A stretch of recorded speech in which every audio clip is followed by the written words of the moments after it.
15, verses 11 to 32, the parable of the prodigal son, and then Psalm 23, verse 6, as we consider the theme, Home at Last. So let's hear now God's word from Luke 15, beginning at verse 11.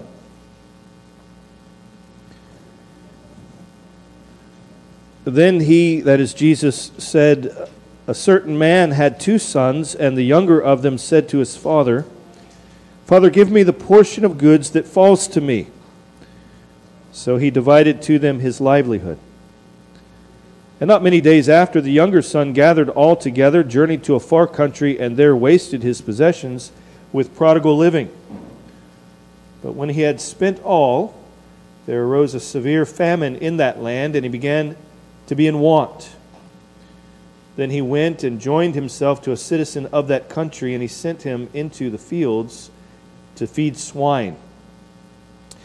And he would gladly have filled his stomach with the pods that the swine ate, and no one gave him anything.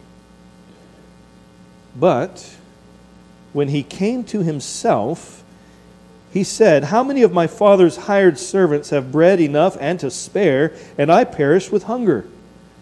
I will arise and go to my father, and I will say to him, Father, I have sinned against heaven and before you, and I am no longer worthy to be called your son. Make me like one of your hired servants. And he arose and came to his father. But when he was still a great way off, his father saw him and had compassion and ran and fell on his neck and kissed him.